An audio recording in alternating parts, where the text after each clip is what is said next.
ও ভাই রে ভাই, এটা কি ছিল ভাই? এটি তাণ্ডব মুভি নাকি বক্স অফিসে আগুন লাগাইবার গ্যাস লাইট? আগুন আগুন। তাণ্ডব কি পেরেছে ইন্টারন্যাশনাল মানের সিনেমা হতে? না না, নোবেল পর্যন্ত যাব না, অতিরঞ্জিত কিছু বলবো না, শুধুমাত্র বলবো তাণ্ডব কি পারলো পূরণ করতে মনের আশা? বলবো, আমার ভাষা নাই। ও মাই জাস্ট ওয়াও ওয়াও। এটা কি দেখলাম ভাই, পুরো মাথা নষ্ট করা। অস্থির ভাই, অস্থির, কোনো কথা নাই।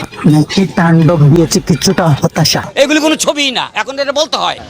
মূল রিভিউতে ঢুকার আগে কিছু প্রশংসা যাবে শাকিব খানের বাগে। না মানে ভাই, এটা কোন শাকিব খানকে দেখলাম? পুরাই ভিন্ন রকমের এক শাকিব খান।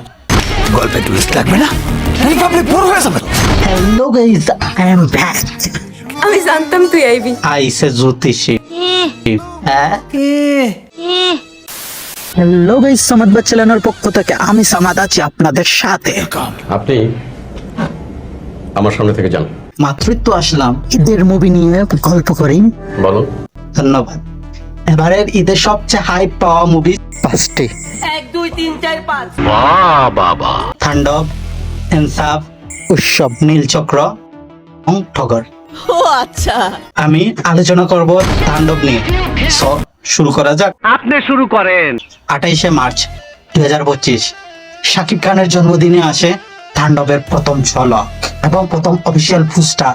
ছোট ছোট চুলের শাকিব খান, ইনোসেন্ট লুক এবং হাতে মাথায় সম্পূর্ণ শরীরে আগুন। তা দেখে সবাই বলছে অনুমতি দেওয়া হলো। এই অফিসিয়াল পোস্টারের 50 দিন পর আসে তাণ্ডবের পুরকাস্ট। মানে কি? পূর্বাভাস, তাণ্ডবের পূর্বাভাস। মানে টিজারই একটু ভিন্ন রূপে। ছাওয়ানের যেমন প্রিভিউ, পুষ্পার ট্রেলার টিজ, তেমনি তাণ্ডবের ফুডকাস্ট। এই তাণ্ডবের ফুডকাস্টটা যদি আমি এক লাইনে শেষ করি তাহলে বলতে হয় লাইনের প্রথম অংশে ন্যারেশন এবং দ্বিতীয় অংশে টাইটেল ট্যাগ। জাস্ট এতটুকুই দুয়ার মধ্যখানে রেখে ফুডকাস্ট শেষ। ফল্ট রিভিল না করতে চাইলে, সংলাপের মাধ্যমে তথ্য না দিতে চাইলে এমন ফুডকাস্ট বানানোই উত্তম।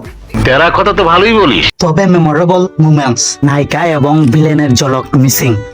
এসব ছাড়াও ফুডকাস্ট যে পরিমাণে হাইপ সৃষ্টি করেছে তা অবিশ্বাসযোগ্য। তাই নাকি? আর কিছু কিছু লোক তো আছে জাস্ট ফুডকাস্ট দেখে সালার এবং মানি হাইস্টের কফি কফি বলে গলা ফাটিয়ে চিল্লাইয়া বেড়াইতেছে। তবে মার্কস থেকে মাঙ্কিম্যান, ডান্স দেখে জুকার, স্টাইল দেখে সালার, উপরে দাঁড়ানো দেখে বিক্রম, ডায়লগ শুনে দামটা মনেই হতে পারে। Welcome to the show. Welcome to the show. সত্যি বলতে এসব কোনো ইস্যু না, ইস্যু হলো গল্প কপি কিনা। আসলে সিনেমায় রাহান রাফি কি রাখছেন এবং কার কার কেমিও থাকবে সবকিছুই বলবো, শুধু ভিডিওর সাথেই থাকুন।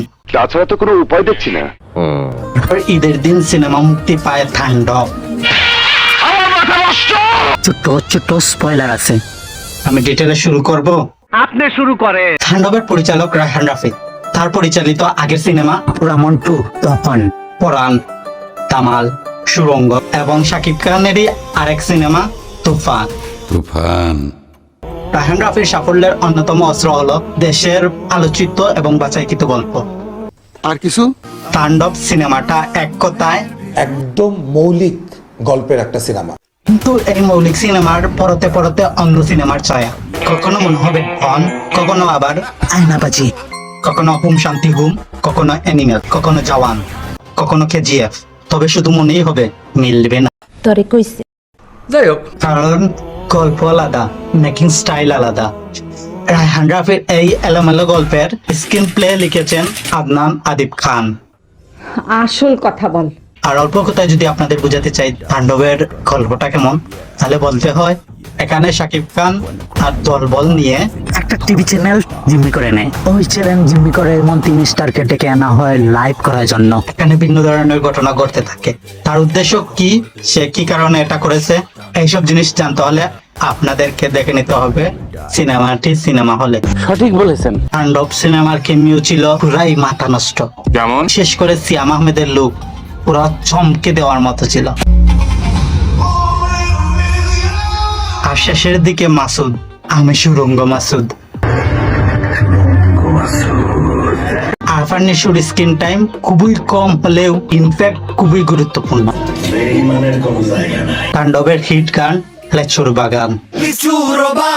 লেচুর বাগান দেখে দর্শকের রিয়াকশন, আহারে এই ভুলাবালা মেয়েটা সাবিলা কি সুন্দর 3 পিস উন্নাসহর নাটক করতো, কিন্তু আজকে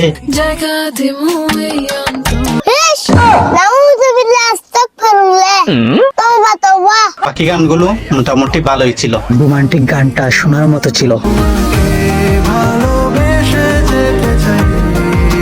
অন্যদিকে সিনেমায় সাবিলা নূরের স্ক্রিন প্লে খুবই কম। আই থিঙ্ক গানগুলো না থাকলে বুঝতেই পারতাম না সাবিলা কখন মুভির স্ক্রিন প্লেতে চলে আসলো আর কখন চলে গেল।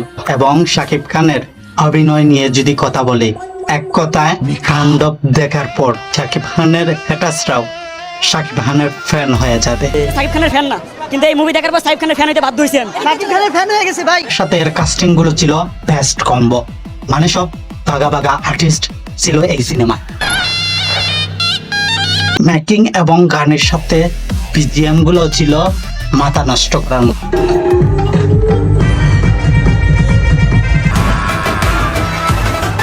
এইবার আসি তাণ্ডব সিনেমার নেগেটিভ দিকে। অনেক তো পজিটিভ দিক বললাম, আমি যদি এবার নেগেটিভ দিকগুলা না বলি তাহলে আবার আপনারা জন্টু কাকার মতো আমাকে বলবেন সাকিব খানকে তোমাদেরকে পয়সা দিয়ে পাঠাইছে, সাকিব খানকে তোমাদেরকে পয়সা দিয়ে পাঠাইছে। প্রথম নেগেটিভ দিকটার কথা বললে, তাণ্ডবে আমি যেই রকমের অ্যাকশন সিন প্রত্যাশা করেছিলাম ওই পরিমাণের অ্যাকশন পাই নাই। মানে তাণ্ডব যে নামটা, এই নামের যে আধিপত্য, এই নাম অনুযায়ী সেই রকমের অ্যাকশন পাই নাই। বাট যে অ্যাকশন গুলা পেয়েছি তা আপনার দৃষ্টি আটকে রাখবে। ফ্যামিলি সহ দেখতে পারবেন সবাই। ওকে তাণ্ডব সিনেমা প্রথম দিকে একটু স্লো মনে হবে, বাট বোরিং লাগবে না 100%। আর সেকেন্ড হাফে হাততালি দিতে বাধ্য। টুকটাক কিছু নেগেটিভ দিক থাকলেও এই সিনেমার রায়হান রাফির একটা অনবদ্য সৃষ্টি। প্রথমবারের মতো বাংলাদেশও মুভির ইউনিভার্স সৃষ্টি হচ্ছে, আর রায়হান রাফি এই ইউনিভার্স সৃষ্টি করে থাক লাগিয়ে দিলেন। আপনারাও সবাই আমাকে লাইক কমেন্ট সাবস্ক্রাইব করে থাক লাগিয়ে দেন। আপনাকে থ্যাংক ইউ। একে বয়কট ওকে বয়কট না করে খাতায় কাজ মিলিয়ে ইউনিভার্স সৃষ্টি করি। আমরাও পরবর্তী অ্যাভেঞ্জার দেখতে চাই বাংলাদেশে। এই প্রত্যাশায় আজকের মতো এখানে শেষ করতেছি। সো গাইস স্টে এবার যান। Good bye.